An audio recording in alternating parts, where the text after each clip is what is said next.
When things really started going wrong were probably in middle school.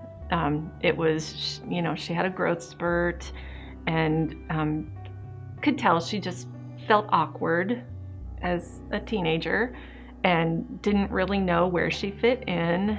And she was moving from a middle school to the high school and trying to develop friendships and some new friends, some old friends. And she just started hanging around with some kids that weren't necessarily from families that were like our family, in that, we went to church and did a lot of family activities. She kind of started hanging out with the kids who were loners. And I think it's probably, part of her compassion and love for people, just that she really is drawn to the underdog and drawn to the people who feel left out. And I think that's, we tried to bring her friends into our house and invite them to our church and go to youth services and a lot of fun things. But eventually, I think the draw was heavier away from us, away from the house, that she wanted independence. And she was rebelling more and more, just wanting the independence and to kind of separate herself. But one day we found some pot in her backpack, and I'm naive. I had never seen it before, so I wasn't sure if it was or if it wasn't. And Jeff was kind of the same way, but we quickly with the help of the internet figured out, yeah, it was pot. And so we brought her upstairs and tried to talk to her about it and ask her, where she got it, had she used it, how she was feeling. And she was telling us, she was very honest with us about being very depressed.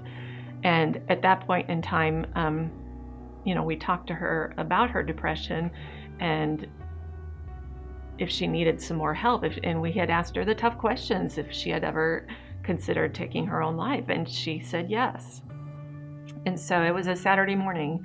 And after a long discussion, we decided that with her consent, she wanted to go to the hospital and be evaluated because she had considered taking her own life. So we wanted to take that seriously. At this point, we had talked to her about the possibility of going to a residential facility because we were honest with her. We told her, the drug use and the cutting, we're completely out of our league. We have no idea how to handle the cutting, and we can't watch you 24/7. So, we need you to work with us, and we need you to stop the cutting. And she said she would. We continued to do these cut checks, and one day we got a phone call from the assistant principal that she had cut herself quite badly again on her arms. And that's Jeff and I that day decided that we were gonna pull the trigger, so to speak, and send her to Teen Challenge. Everything that we tried didn't work. There was nothing we could do. And so the emotion at this point was, we just want her to be safe. And we couldn't make our own home safe enough for her. I mean, we locked up all our medication, we locked up all of our cutlery, we locked up all the scissors.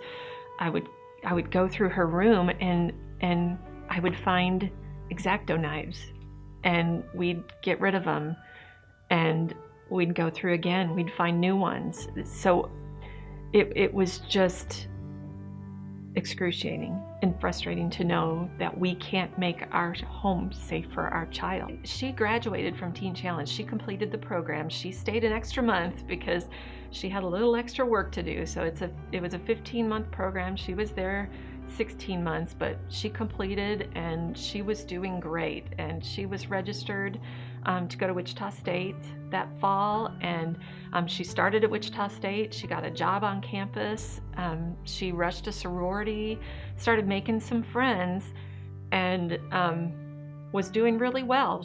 Her first semester, her grades were pretty decent, but she started getting in touch with some of her old friendships and eventually got drawn back into those old friendships, and she started abandoning her new friendships for the old, more comfortable friendships.